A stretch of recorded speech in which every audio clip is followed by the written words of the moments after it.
अस्सलाम वालेकुम स्टूडेंट्स, मैं हूं Sumbul Khanzada and welcome back to my channel. So HTML tutorial में आज हम पढ़ने जा रहे हैं HTML फ्रेम्स के बारे में। आज का जो हमारा टॉपिक है वो है HTML फ्रेम्स। फ्रेम जनरली क्या होते हैं कि एक स्पेसिफिक सेक्शन होता है, ठीक है। अगर आपकी कोई विंडो ओपन हुई हुई है, उसमें कोई मल्टीपल सेक्शंस आपके बने हुए हैं, ठीक है, कोई रोज़ की फॉर्म में, कोई कॉलम्स की फॉर्म में, तो ये होते हैं फ्रेम्स। मतलब मल्टीपल आपके पार्ट्स हो जाते हैं एक ही विंडो में, एक ही फ्रेम में। फॉर सपोज आपकी एक विंडो खुली हुई है, ठीक है, आप यहाँ से आता है कि एक अपना बना देते हैं कोई रो, एक मतलब एक सेक्शन बना देते हैं रो की फॉर्म में, आप इसको वर्टिकल कर देते हैं, मतलब कॉलम की फॉर्म में आप अपना एक सेक्शन बना देते हैं, या आप कोई तीनों ही रो की कॉलम में, दो रो की कॉलम में आप मतलब मल्टीपल सेक्शन अपनी विंडो के अंदर, अपने एक पेज के अंदर क्रिएट करना चाह रहे हैं, तो वो होते हैं HTML frames. HTML frames are used to divide your browser window into multiple sections where each section can load a separate HTML document। तो HTML frames जो होते हैं वो यूज़ होते हैं डिवाइड करने के लिए आपकी विंडो की स्क्रीन को डिफरेंट सेक्शंस में, वेरियस सेक्शंस में, जहाँ पे हर सेक्शन एक अलग फाइल जो है वो लोड करेगा, मतलब एक अलग डॉक्यूमेंट जो है वो लोड होगा। फॉर सपोज आपका ये एक पेज है, ठीक है, इसकी एक फ़ाइल बनी हुई है, तो अगर आप उसके अंदर फ्रेम्स ऐड कर रहे हैं, फ्रेम्स क्रिएट कर रहे हैं, ठीक है, तो उसके लिए आपने अलग अपना एक HTML डॉक्यूमेंट बनाना होगा। अगर आपके दो फ्रेम है एक पेज के अंदर, तो आपने दोनों के लिए अलग अलग एक डॉक्यूमेंट बनाना होगा HTML का। A collection of frames in the browser window is known as a frame set. मतलब अगर एक फ्रेम है, ठीक है, अगर उसमें मल्टीपल आप फ्रेम जो है वो बना रहे हैं अपनी विंडो के अंदर, एक विंडो खुली हुई है आपकी, ठीक है, एक ब्राउज़र में, तो आप क्या कर रहे हैं, इसमें मल्टीपल अपने फ्रेम्स बना रहे हैं, तो उसको आप क्या कहते हैं, फ्रेम सेट कहते हैं। Collection of frames is known as frame set. मतलब 2 से 3 आप अपने फ्रेम क्रिएट कर रहे हैं विंडो के अंदर, तो वो आपके फ्रेम सेट कहलाते हैं।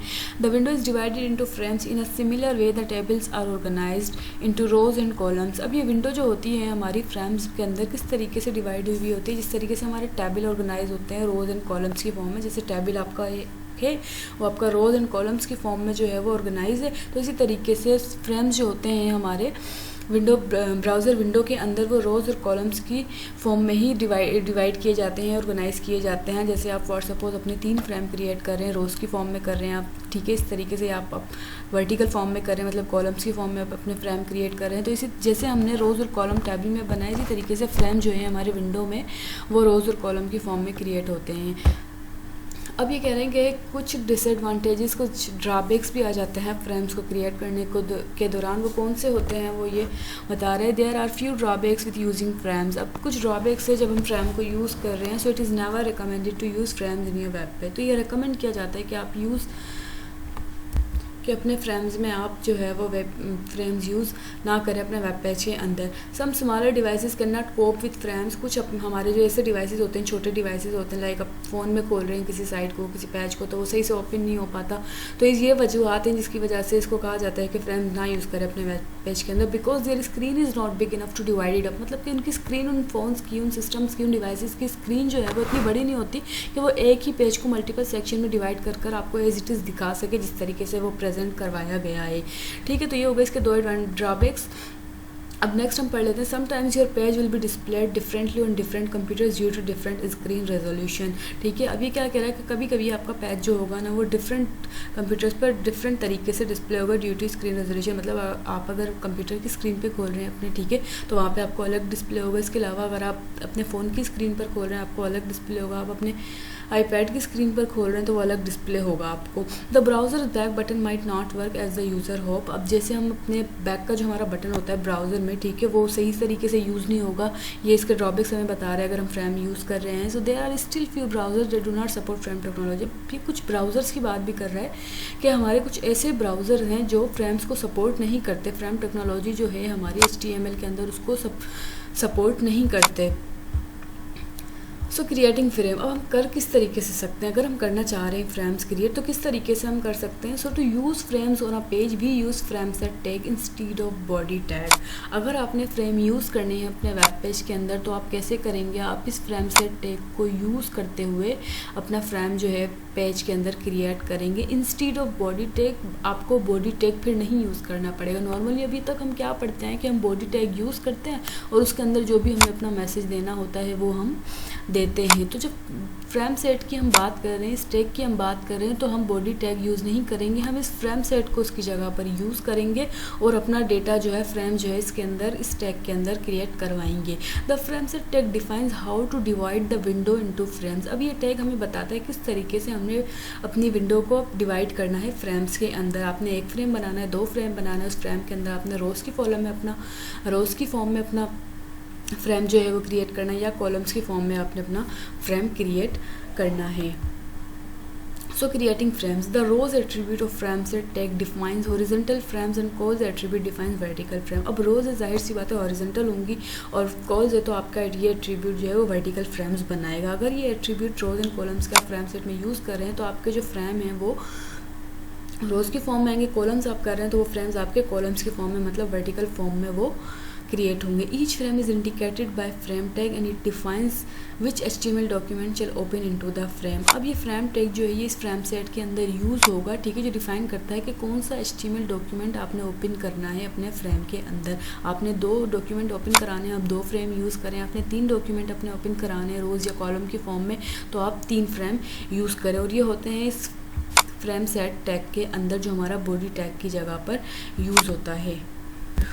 तो फ्रेम्स हमारे कुछ इस फॉर्म में डिस्प्ले होते हैं, अगर हम इनको यूज़ करें तो इस तरीके से हमारे पैच के अंदर, हमारे विंडो ब्राउज़र के अंदर जो है वो इस तरीके से डिस्प्ले हो रहे होते हैं। अगर आपने रोज़ को की फॉर्म में फ्रेम अपना क्रिएट किया तो इस तरीके से होगा, अगर आपने कॉलम्स की फॉर्म में क्रिएट किया तो ये वर्टिकल इस तरीके से हमारी ये सेक्शन जो है वो बने हुए।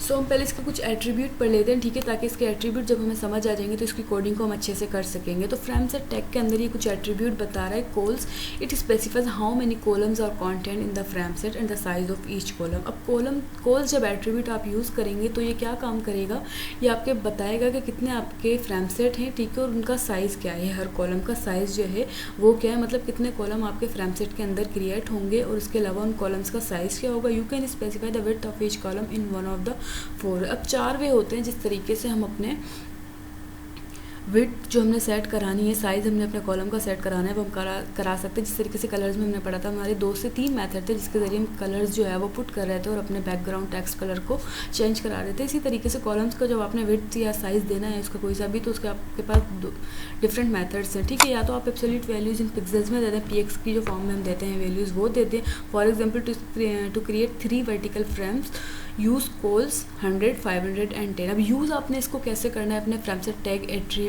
टैग के अंदर, इस कॉल को इस तरीके से आपने यूज़ करना है। फॉर सपोज अगर आपके 3 फ्रेम बन रहे हैं, आप कॉलम की फॉर्म में 3 अपने फ्रेम्स बना रहे हैं, 3 सेक्शन बना रहे हैं, और उनको आप क्या दे रहे हैं, साइज़ इस तरीके से दे रहे हैं, ठीक है। तो अगर आपके 3 फ्रेम है तो आप उनको इस तरीके से साइज़ दे रहे हैं, ठीक है, इस तरीके से आपने देना है अगर आप पिक्सेल्स की फॉर्म में दे रहे हैं, ठीक है। इसके अलावा आप परसेंटेज की फॉर्म में भी दे सकते हैं, ठीक है। आप percentage of the browser window for example to create 3 vertical frame use cols, अगर आपने पिक्सल की फॉर्म में देना है तो आप ऐसे दे सकते हैं, ठीक है। अगर आपने परसेंटेज की फॉर्म में देना है तो आप इस तरीके से दे सकते हैं। तो ये 2 मेथड है कि आपने अपना जो है वो कॉल एट्रीब्यूट किस तरीके से यूज़ करना है फ्रेम सेट टैग के अंदर।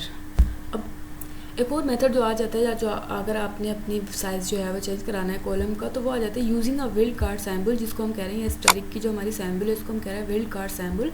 For example to create 3 vertical frames use cols, आपने इस तरीके से अपने 3 कॉलम अगर आपने क्रिएट करने हैं तो इस विल्ड कार्ड सैम्बल को आप इस तरीके से यूज़ कर सकते हैं। In this case wild card takes remainder of the window. अब नेक्स्ट में ये कह रहा है कि आप इस विल्ड कार्ड सैम्बल को अपने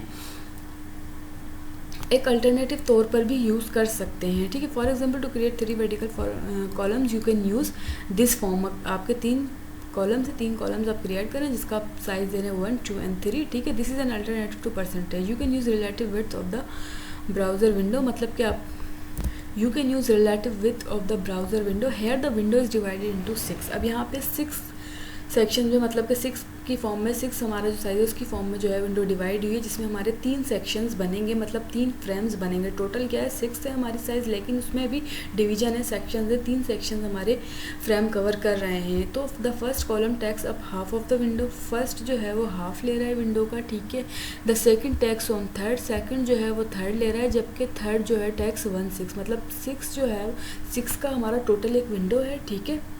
उसमें से जो हमारा फर्स्ट कॉलम है वो हाफ ले रहा है 6 का, मतलब कि 3। सेकंड जो है वो हमारा ले रहा है half of the second tax on third, and the third tax 1/6, मतलब तीसरा जो है आपका वो पहला हिस्सा ले रहा है टोटल 6 में से, ठीक है। तो इस तरीके से हमारे कॉल्स एट्रीब्यूट हैं जो यूज़ होते हैं, इनकी थ्योरी जब प्रैक्टिकल वर्क जब हम करेंगे तो ये आपको अच्छे से समझ आ जाएंगे। ये तीनों जो इसके मेथड्स हैं आपके साइज़ को,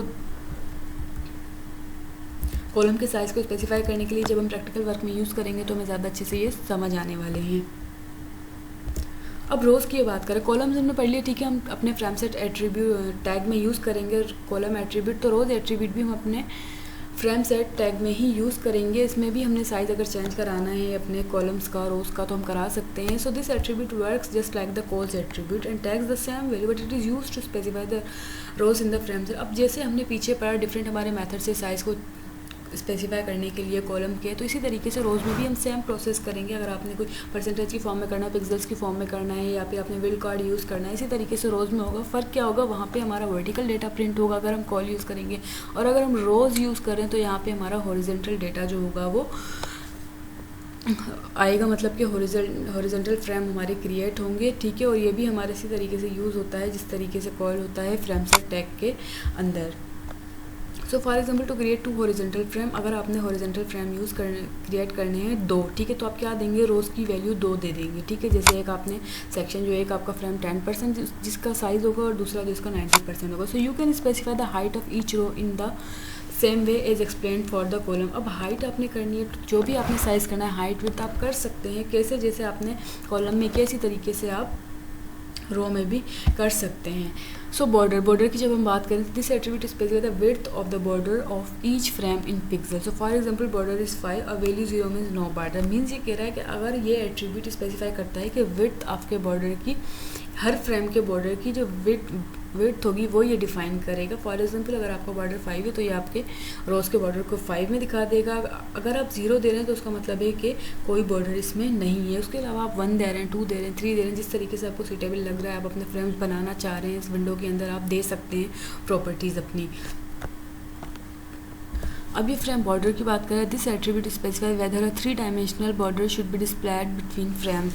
अब ये एट्रीब्यूट जो है वो स्पेसिफाई करता है कि आपका 3 डायमेंशनल बॉर्डर जो है वो डिस्प्ले होना चाहिए फ्रेम्स के दरमियान या नहीं, ठीक है। तो ये जो हमारा एट्रीब्यूट है ये 2 वैल्यू लेता है, या तो 1 या 0। 0 के मतलब कुछ भी नहीं, 1 का मतलब आपने इसको बॉर्डर दे दिया है अपने फ्रेम्स के अंदर। देन आ जाता है frame spacing, this attribute specifies the amount of space between frames in a frame set. अब ये जो हमारा फ्रेम्स के बीच में जो जितना हमने स्पेस क्रिएट करना है, जितना हमने स्पेस अपने फ्रेम्स के बीच में देना है, आपने 2 फ्रेम्स बनाए, 3 फ्रेम्स बनाए, जितना आप स्पेस देना चाह रहे हैं तो आप इस एट्रीब्यूट को यूज़ करते हुए स्पेस दे सकते हैं। This can take an integer value, जो कि पॉइंट वैल्यू नहीं लेगा किसी फॉर्म में, ये सिर्फ इंटीजर की फॉर्म में वैल्यू लेगा फ्रेम स्पेसिंग एट्रीब्यूट जो है। For example frame spacing is equal to 10 means there should be 10 pixel spacing between each frame. ये प्रैक्टिकल वर्क हमारा जब हम करेंगे तो हमें पता चलेगा। इसको हम थ्योरेटिकल पहले इसीलिए कवर कर रहे हैं कि ये सब हमें पहले क्लियर हो जाए कि इसमें फ्रेम स्पेसिंग क्या होती है, बॉर्डर क्या होता है, फ्रेम बॉर्डर क्या होता है, विड्थ हाइट हम कैसे सेट करते हैं। तो जब हम इसके एग्जांपल करते जाएंगे तो हमें पता चलता जाएगा कि ये जो एट्रीब्यूट है हमारे किस तरीके से यूज़ होते हैं। Then SRC, this attribute is use to give the file name that should be loaded in the frame. अब ये एट्रीब्यूट जो है SRC हमारा ये क्यों यूज़ होगा, ताकि हम एक फ़ाइल नेम दे सके जो हम लोड करा रहे हैं। मैंने आपको बताया फ्रेम जब आप क्रिएट कर रहे हैं, 2 फ्रेम कर रहे हैं, 1 कर रहे हैं, 3 कर रहे हैं, आपने हर फ्रेम को अलग फाइल लोड करानी होगी, एक अलग HTML डॉक्यूमेंट लोड कराना होगा। तो SRC जो हमारा सोर्स एट्रीब्यूट है, जब हमने इमेज का टैग पढ़ा था अपना, उसमें भी हमने ये यूज़ किया था एट्रीब्यूट अपना। ये क्या होता है, लोड कराते हैं हमारी, जहाँ पे हमारी इमेज पड़ी हुई थी उसका पाथ हम दे रहे थे, उस फाइल का, उस इमेज का नेम हम दे रहे थे कि ये नेम है, और ये इसको लोड करा के प्रिंट करा रहा था वेब पेज पर। तो फ्रेम टैग में भी इसी तरीके से काम करेगा। It's value can be any URL, मतलब ये कोई URL है हमारा, हम इसको वैल्यू देंगे। अगर हमारा जिस फोल्डर में हमारा जो वो डॉक्यूमेंट पड़ा है उसका एड्रेस हम देंगे, और इस तरीके से ये हमारा जो है वो प्रिंट कराएगा। जिस तरीके से इमेज कराई थी इसी तरीके से ये हमारा हर फ्रेम्स में एक डॉक्यूमेंट ऐड कर देगा। So for example SRC is equal to HTML top frame dot HTML will load an HTML file available in HTML directory. HTML directory में जो भी हमारा फोल्डर है HTML के नाम से, जिस नेम से हम बना रहे हैं अपना फोल्डर, उसमें अगर हम इसको एड्रेस दे दें SRC is equal to this, ठीक है, और एक्सटेंशन दे दें उस फाइल के नेम के साथ, जो आपकी फ़ाइल का नेम है एक्चुअल, जिस फोल्डर में वो पड़ी हुई है ये उस फोल्डर का नाम है, ठीक है। ये SRC एट्रीब्यूट जो हमारा URL देता है है और इस फाइल का नेम के साथ आपने .html ज़रूर एक्सटेंशन देना है, जिस तरीके से हम इमेज में दे रहे थे। तो ये एक HTML फाइल लोड कर देगा हमारा जो भी HTML डायरेक्टरी में पड़ी हुई होगी। तो ये था src एट्रीब्यूट इमेज टैग में हमने इसको पढ़ा है अच्छे से। आई होप कि आपको ये समझ आ गया होगा। ये हमारा URL के लिए बेसिक टर्म्स फ्रेम्स के बारे में जब हम फ्रेम का प्रैक्टिकल करने जा रहे हैं तो ये हमें पता होना चाहिए ताकि हम अच्छे से फ्रेम्स को पढ़ सकें, क्योंकि इनका यूज़ जो है वो फ्रेम के बेसिक प्रोग्राम में ही लाजमी होना है। ठीक है, तो इसलिए ये हमने बेसिक पढ़ ली है अब तक। इसका प्रैक्टिकल वर्क हम कर रहे हैं नेक्स्ट लेक्चर में, नेक्स्ट वीडियो में। इसके अंदर और भी मज़ीद टॉपिक हैं फ्रेम के अंदर, मतलब कि आपने कोई नेम देना है, कोई मार्जिन वगैरह सेट करना है वगैरह वगैरह। आज के लिए इतना ही काफ़ी है, थ्योरेटिकल वर्क हमारा हो गया। नेक्स्ट लेक्चर में हम इसी को प्रैक्टिकल करेंगे। हमें पता चल गया कौन से एट्रीब्यूट, बेसिक एट्रीब्यूट जो हमारे यूज़ होते हैं फ्रेम्स के अंदर। इसमें से कोई क्वेश्चन हो आप मुझसे पूछ सकते हैं। मिलते हैं नेक्स्ट लेक्चर में, प्रैक्टिकल वर्क करेंगे। तब तक के लिए अल्लाह हाफिज़।